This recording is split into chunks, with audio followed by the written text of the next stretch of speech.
나무는 희망이 있나니 지킬지라도 다시 움이 나서 연한 가지가 끊이지 아니하며 그 뿌리가 땅에서 늙고 줄기가 흙에서 죽을지라도 물기운에 움이 돋고 가지가 뻗어서 새로 심은 것과 같거니와 장정이라도 죽으면 소멸되나니 인생이 숨을 거두면 그가 어디 있느냐.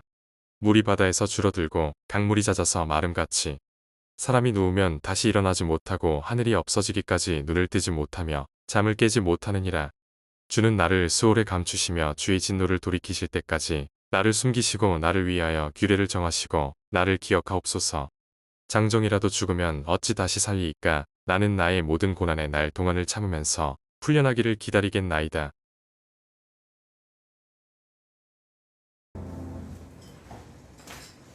주님의 이름으로 여러분들을 환영하고 축복합니다. 지금 우리는 대림절을 보내겠습니다. 교회 대표상 추수감사절이 지난 11월 31일부터 시작해서 12월 24일까지 대림절이라고 합니다. 특별히 이날은 아기 예수를 기다리는 절기라고 말하지만 이미 오신 예수님과 앞으로 오실 예수님을 기다리는 절기가 더 가까워질 것입니다. 우리는 이미 오신 예수님을 이제 맞이하게 됩니다. 또 동시에 아직 아니지만 분명히 다시 오실 예수님을 맞이하게 됩니다.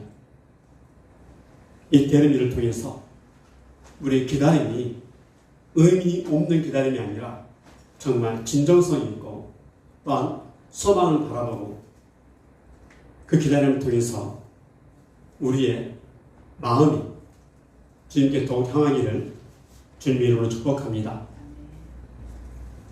어쩌면 우리 삶의 대부분이 기다림입니다. 삶의 절반 부분이 거의 기다림으로 연속이 됐습니다. 지금도 기다림을 하고 있는 분들이 많이 있습니다. 학생들은 지금 겨울 방학을 기다립니다. 부인들은 전역할 날을 기다립니다.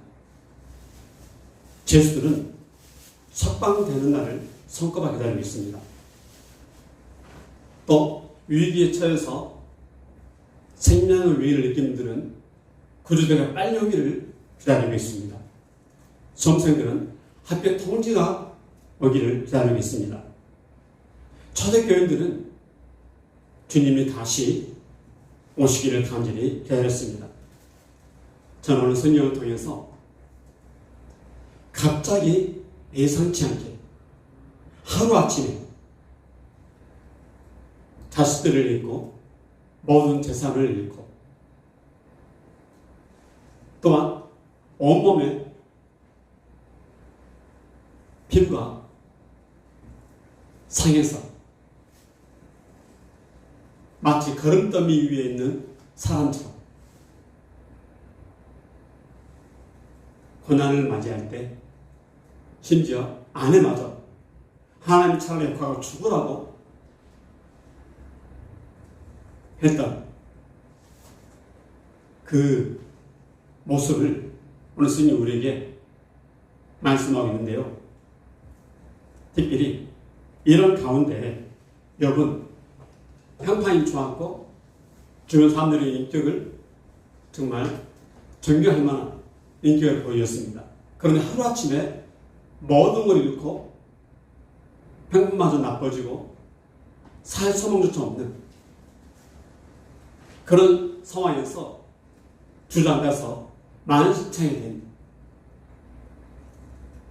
그 욥에게 친구들이 찾아와서 위로보다는 몇 마디 위로하고 그 욥을 향해서 내가 죄가 있어서 하나님께 벌을 받는 것이 아니냐.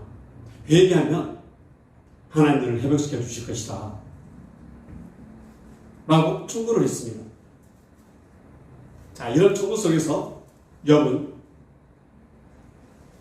하나님을 향해서 주님 제가 지은 죄가 도대체 무엇입니까? 그리고 하나님 저를 왜 피하여 숨으십니까?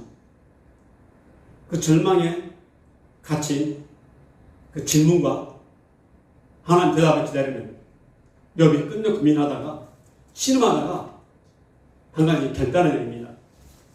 바로 그게 오늘 설교 제목이기도 합니다. 고난의 때에 하나님을 기다리겠습니다. 그 대답으로 오늘 이 시간 하나님 앞에 다가서게 됩니다. 오늘의 설교 제목이 됩니다. 고난의 때 하나님을 기다리겠습니다. 욥은 신을 한복판에서 한 그루 나무를 보고 부러워했습니다. 그 이유는 나무는 찍히면 봄이 되면 다시 봄이 돋아나고 가지를 향해 하나님을 뻗는다는 것입니다. 또 그 뿌리가 땅에서 늙고 죽에 흙에서 죽을지라도 놀랍게도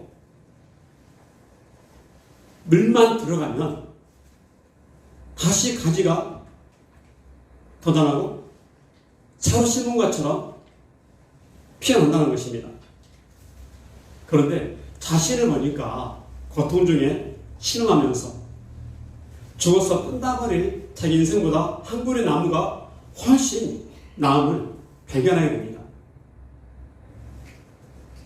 자기의 처한 인생의 고난의 때에 나무 한 그루를 보고 놀랍게도 묘한 자신을 발견하게 된 것입니다. 우리 한 그루의 나무에 희망이 있음을 고난에 처한 욥이 보고 그 했던 말을 한번 나눠보도록 하겠습니다. 지금 제가 앞에 본문에 띄어있는 것은 표준 3번역입니다. 자, 욥기 14장 7절 볼까요? 한 그루 나무에도 희망이 있습니다. 지켜도 다시 열매 돋아나고 그 가지가 끊임없이 자라나고. 한 그루 나무가 덕지에 찍혀도 다시 음이 돋아난다는 것. 그런데 자신의 처지를 보니까 죽을 것 같은, 죽어서 끝나버릴 그런 처지를 발견한 것입니다. 자신의 희망이 없었다는 것입니다. 한마디로 말합니다. 여기 14장 8절 볼까요? 비록 그 뿌리가 땅 속에서 늙어서 그 그루터기 흙에 묻혀 죽어도, 땅 속에서 늙어 죽어버렸어요. 그런데 다시 그루터기가 흙에 묻혀서 물기만 들어가면 다시 언제 죽었냐 하는 것처럼 새로 심은 듯이 가지를 뻗어난다는 거예요. 저는 여기 강단에 있는 이 식물이 참 신비롭습니다. 수년이 됐는데도 말라 들어가다가 물만 들어가면 다시 생기를 얻습니다. 그런데 자신의 인생은 이제 자신들 다 잃었습니다. 수단도 다 잃었습니다. 몸도 만신창이가 됐습니다. 심지어 아내마도 하나님과 죽어라고 비난합니다.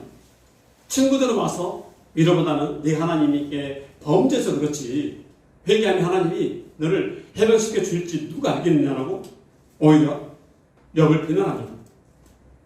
그러면서 인생의 약함, 자금, 하나님 앞에서 얼마나 인생이 약한지, 얼마나 부질없는 것인지, 얼마나 무기력한지,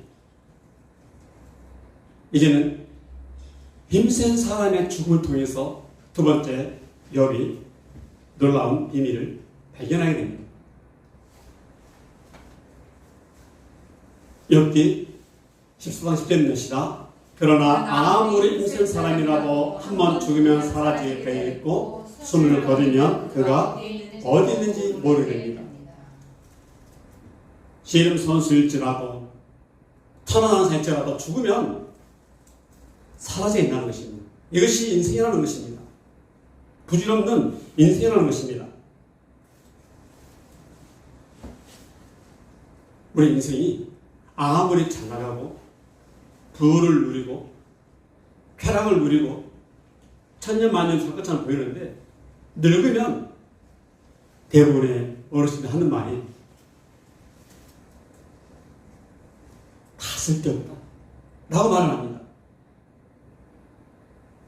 세상을 바라봐도, 젊은이를 바라봐도, 어느 를 바라봐도 한때다라고 말합니다. 한때.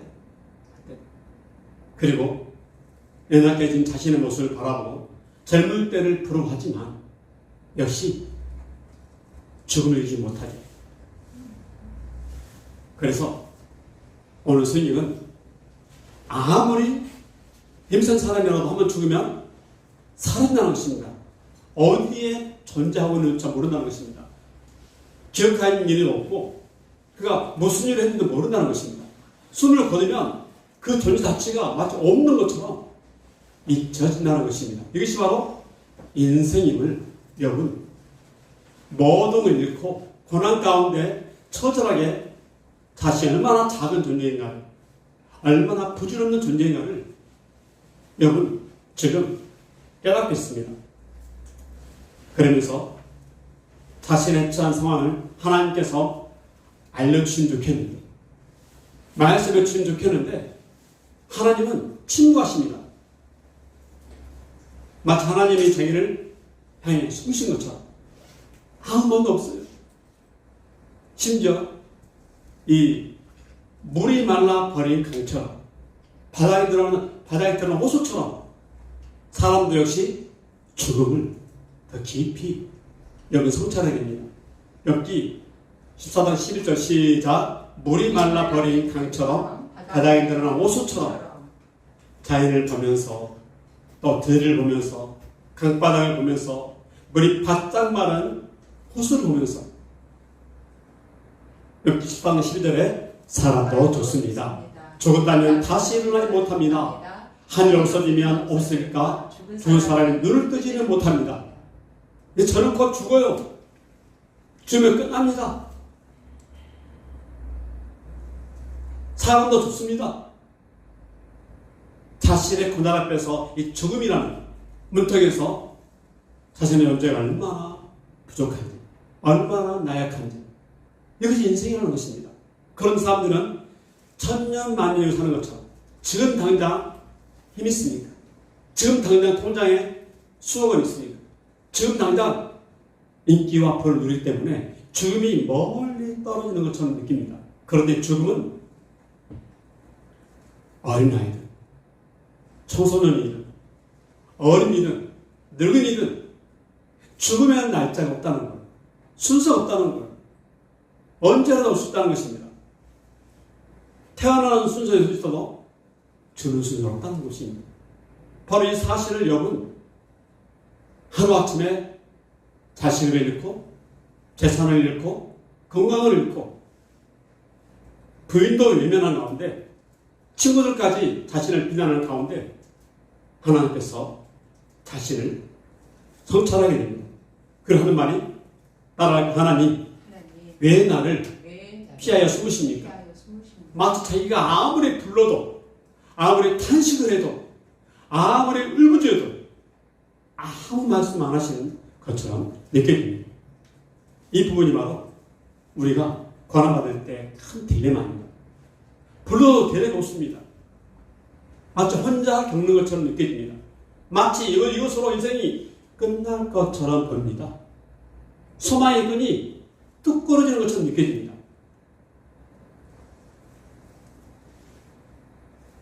어떻게 보면 여러분 큰 걸 요구하지 않았어요.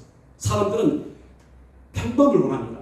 그런데 평범하지 못한 사람이 너무너무 많아요. 하루 세 끼 먹는 건 평범한 일입니다. 그런데 이 평범마저도 못 누릴 때가 많이 있다는 건가요?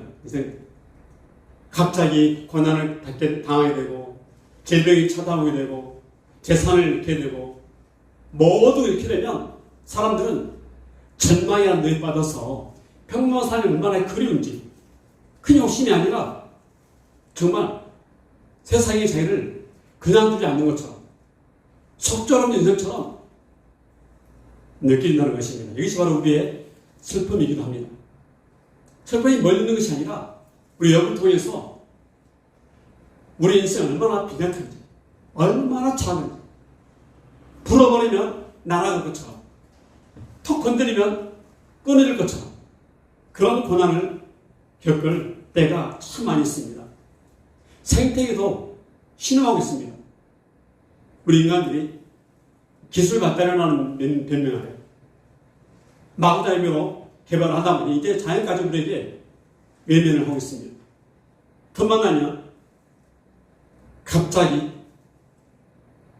폭우가 쏟아지고 갑자기 지진이 일어나고 전 세계 곳곳에서 기후 이상을 통해서 수많은 생물들이 죽어가고 있고 그 죽음은 다시 우리 인간을 향해서 공격을 하고 있는 것입니다. 생태계도 신음을 하고 있고 지금 사람도 고난 가운데 신음하고 있습니다. 그런데 놀라운 것은 여러분 이 고난 가운데 이 탄식 가운데 이 눈물 가운데 자신을 다 외면하는 가운데 그는 한 가지 믿음으로 고백합니다. 그 질문이 바로 고난할 때 하나님을 기다리겠습니다. 라고 욥은 하나님께 고백을 합니다. 욥이 고난 가운데 던진 세 가지 질문이 있습니다. 첫 번째 뭘까요? 제가 지은 죄가 도대체 무엇입니까? 제가 아무리 생각해봐도 이웃들을 위해 섬겼고 하나님께 예배를 드렸고 마음을 악한 마음을 품지 않았는데 도무지 왜 저에게는 고난이 닥쳐왔습니까? 제가 아무리 생각해봐도 제가 지은 죄에 대해 확신할 수 없습니다. 제가 지은 죄가 도대체 무엇입니까? 하나님이 나타나셔서 네가 지은 죄가 이거야 라면 제가 속이 후련하겠는데 하나님 말씀 안 하시고 문부답시입니다. 못 견디겠습니다. 고난 가운데 욥이 놀라운 깊이 있는 질문을 하게 되는 것입니다. 따라할까요? 고난 가운데 깊이 있는 질문을 깊이 있는 성찰을 하게 됩니다. 자신을 돌아봅니다. 고난 가운데 잘 나갈 때는 자신을 돌아볼 겨를이 없습니다. 여유가 없습니다. 돈을 더 벌어야 되거든요. 더 즐겨야 되거든요. 잘 나갈 때는 이웃도 안 보입니다. 잘 나갈 때는 자신만 보입니다. 고차게 모든 것을 이룰 것처럼 자신이 정말 최고인 것처럼 생각합니다. 그런데 고난이 닥치고 재산을 잃고 자식을 잃고 하루아침에 땅바닥에 떨어져서 비참해질 때 내가 왜 이런 고난이 찾아왔을까? 내가 왜 이런 아픔을 겪고 있을까? 그건 살아있던 가족들은 정말 어디 있을까? 나는 그동안 함께했던 친척들, 친구들, 나를 도왔던 분들은 지금 어디 있을까? 하나님 앞에 덩그러니 던들린 고난에 처한 자신을 바라보게 됩니다. 제가 지은 죄가 도대체 무엇입니까? 라고 질문을 욥은 던졌던 것입니다. 그런데 하나님은 한마디도 대답하지 않으시고 침묵을 하시고 문부답이십니다. 여기에 두 번째 욥의 질문이 들어가죠. 시작. 왜 나를 피하여 숨으십니까? 아무리 불러도 아무리 찾아봐도 하나님이 마치 안 계시는 것처럼 느껴집니다. 응답이 없습니다. 침묵하십니다. 마치 자기를 피해 숨어가는 것처럼 봅니다. 얼마나 절망이 심한가. 마치 자신의 존재가 바람에 흔들리는 나뭇잎처럼 뚝 떨어진 것처럼 느꼈던 것입니다. 바짝 말라서 날리는 이 나뭇잎처럼 바람에 날리는 쥐뿌라기처럼 자신의 존재가 너무너무 연약했다는 거예요. 조금만 툭 건드리면 끝나버릴 것 같은 인생. 숨을 헐떡거리면서 하나님 한 번 붙들으면 살겠는데 일으켜주면 살겠는데 전혀 보이지 않습니다. 찾아도 안 보입니다. 불러도 대답이 없습니다. 이 고난 가운데 욥이 두 번째 질문을 하고 나서 이제 격분해가지고 세 번째 질문합니다. 시작. 어찌하여 나를 공격하십니까? 왜 자녀들을 치고 죽이고 재산을 다 날리고 내 몸에 아주 너무너무 가려서 못 견디는 피병이 생기게 되고 기와장으로 뜩뜩 긁으면서 마치 거름더미에 곧 묻어버린 그런 존재가 되겠습니까? 내가 도대체 하나님께 뭘 바랄 게 있다고? 하나님이 저를 보고 뭐가 대단하다고 저를 이토록 공격하십니까? 내가 얼마나 연약한데, 얼마나 부족한데, 나 한 사람 없어지는 거 아무런 하나님께 상관이 없잖아요. 그런 저를 이렇게 공격하시고 이렇게 괴롭히십니까? 솔직한 여배 탄식이, 여배 고백이 하나님께 터져 나오십니다. 그러면서 그는 이 문제를 어떻게 풀어야지. 그런데 그는 이런 고백을 하죠. 주신 분도 하나님이시고 거다신 하나님이십니다. 그러면 그 기대는 고난할 때 누구 기다립니까? 하나님을 기다리겠습니다. 라고 고백을 하고 있는 것입니다. 여러분, 고난받고 있는 분들에게 누굴 기다리겠습니까? 지금 당연히 내가 죽을 판인데, 내 힘으로 할 수 없는데, 아무것도 할 수 없이 덩그러져 던져져 있는데, 친구도 나를 외면하고, 사람 아무도 나를 외면하고, 하나님 숟가락 두 가락 오는데, 기댈 사람이 아무도 없습니다. 이때 우리는 한 가지 힌트를 얻어야 됩니다. 고난할 때 나를 지으신 하나님을 기다리는 게 그냥 큰 길입니다. 살 길입니다. 주신 분도 하나님이시고 거저하는 분도 하나님이시니까 하나님 지금 거저가시더라도 하나님이 내게 무슨 말씀하시지 않을까요? 왜 그렇게 나를 고난의 현장에 빠뜨렸는지, 내가 왜 지금 고난을 겪고 있는 것인지 하나님 앞에 해답을 원했던 것입니다. 사람들은 힘들어질 때, 고난받을 때, 어려움에 처할 때 머릿속에 수많은 분들을 머릿속에 떠올립니다. 이럴 때 내 부모님 나를 도와줄 수 있을까? 형제가 나를 도와줄 수 있을까? 지인이 나를 도와줄 수 있을까? 어느 누가 나를 좀 도와줄 수 있을까? 도와줄 수 있는 도움의 손길을 기다립니다. 또 그에 부탁을 합니다. 그런데 작은 일들은 더 좋겠지만 하나님과의 관계 속에서 발생한 고난은 오로지 하나님밖에 해답일 수 없습니다. 하나님밖에 주관의 인생을 살릴 수 있습니다. 하나님만 고난하는 일에서 나를 끄집어낼 수 있다는 거예요. 아무리 불러도 침묵하는 그때에 알고 보니 하나님 나를 지켜보고 계신 것입니다. 그래서 여러분, 이런 고백을 합니다. 고난할 때 하나님을 기다리겠습니다. 왜 기다리는지 이유가 바로 다음 주 소개했죠. 욥기 14장 14절인 것이다. 아무리 대장부라도 죽으면 그만입니다. 그러므로 나는 더 좋은 때를 기다리겠습니다.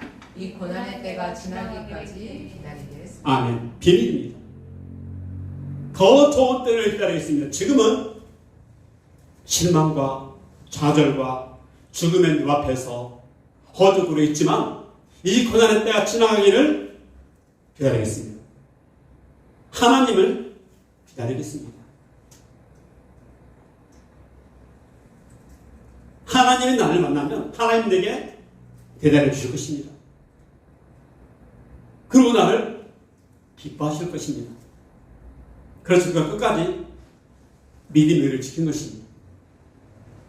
부인이 하나님의 과 죽으라 할 때 믿음의 의를 지켰습니다. 친구들이 그를 비난할 때 하나님 향한 믿음을 지켰던 것입니다. 미국 고난의 하나님을 기다렸기 때문에 그렇습니다. 욥기 10장 15절의 시다. 그때 주님께서 나를 불러주시면 내가 대답하겠습니다. 주님께서도 손주시신 나를 보시고 기뻐하실 것입니다. 누가 욥을 지었어요? 하나님이십니다. 하나님은 자연의 정체성을 정확히 깨닫게 됩니다. 언제 깨달았어요? 고난의 때. 그래서 스님은 고난이 우리에게 유의라고 말합니다. 유의. 고난은 지금 당장 죽을 것 같고 힘들고 어렵고 소망의 끈을 놔버리고 인생의 끈을 놓아버리고 싶겠지만 그 고난의 때에 내가 누구인지 하나님이 누구신지를 깊이 성찰할 때에 그 고난의 때에 사람을 기다리기보다는 하나님을 기다립니다. 세상의 것보다 하나님을 기다립니다. 인생의 주인님을 그는 깨닫겠습니다. 언제요? 고난의 때. 고난의 때에 내가 얼마나 연약한지, 얼마나 부족한지, 얼마나 모자란지, 얼마나 대책이 없는지, 아무리 노력해도 안 되는 존재인지 하나님 앞에서 처절하게 자신을 성찰하게 된 것입니다. 그리고 내가 하나님 얼굴을 배울 때 하나님 나를 기뻐하실 것입니다. 그런데 욥은 폭풍 가운데 자연 현상을 통해 하나님을 만나게 될 때 그는 놀랍게 하나님에 대한 관심을 가지고 동시에 하나님 말씀하실 때 이런 고백을 하죠. 이제 제가 기름 얻었던 하나님 내 눈으로 보나이다. 내가 더 이상 이제 하나님께 말려가보면 말하지 않겠습니다. 그동안 왜 하나님은 숨어 계십니까? 내가 무슨 죄를 졌다고 그럽니까? 하나님 왜 대답 없으십니까? 그런 말들 저는 하지 않겠습니다. 그리고 이 고난 하나님을 기다림을 통해서 자신을 비난하고 하나님 비난하고 죽으랬던 아내가 돌아와서 서로 사랑 나누게 되고 이랬던 제사를 하나님은 다시 부어주시면서 회복 은혜가 있게 됩니다. 여러분 한 가지 기억해 주십시오. 고난이 하나님의 섭리 가운데 왔다면 고난이 하나님이 허락하신 것이라면 반드시 하나님은 고난의 때가 지나갈 때 놀라운 은혜로 회복해 주실 것입니다. 여러분 고난의 때는 죽을 때가 아닙니다. 하나님을 만나는 때인 줄 믿습니다. 하나님을 깊이 경험하는 때인 줄 믿습니다. 고난의 때 하나님의 사랑을 경험할 때입니다. 여러분 이 고난의 때에 몇만 기다렸을까요? 하나님 기다렸을까요? 아닙니다. 여러분 하나님은 아들 예수를 이 땅에 보내셔가지고 죄인들의 죄를 짊어지시고 죄인들이 받는 고난을 대신 지시고 십자가상에 올라가셨습니다. 그리고 예수께서 심한 통곡과 눈물로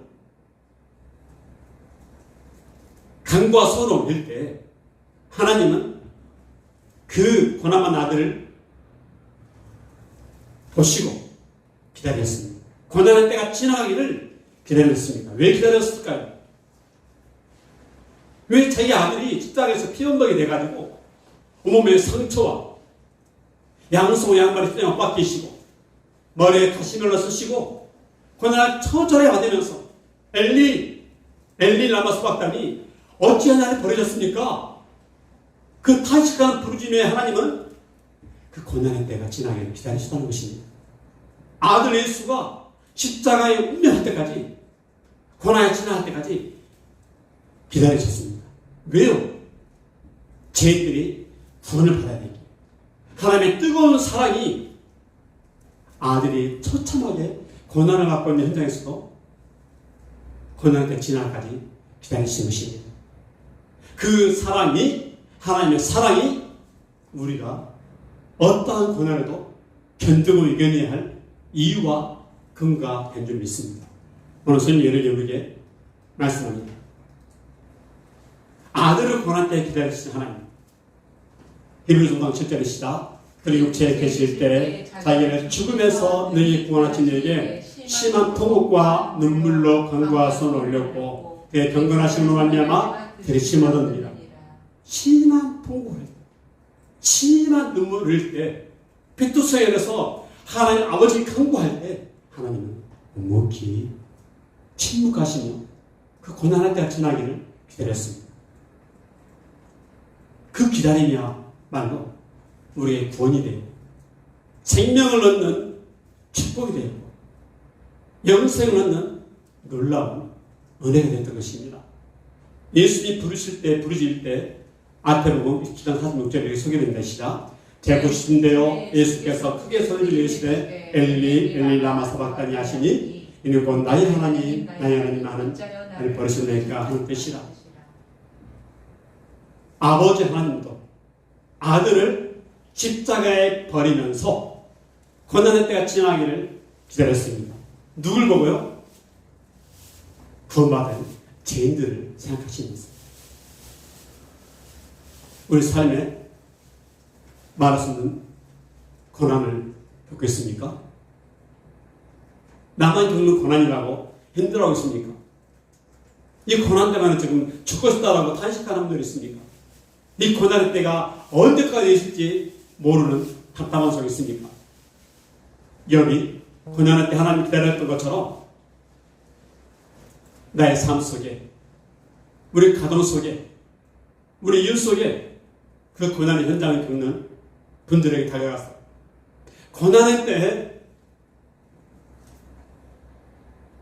함께하는, 함께 울고, 함께 울어주고, 함께 있음을 통해서 그 작게나마 하나님의 위로가, 하나님의 사랑이 전달되기를 축복합니다.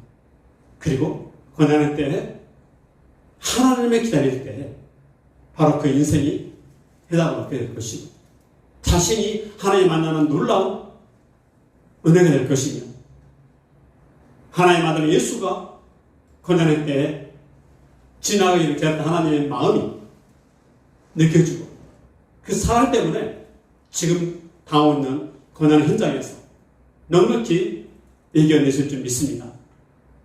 그 믿음이 저 여러분들이 임하기를 주의 이름으로 축복합니다. 이 믿음 가지고 찬양 부르면서 기도하겠습니다.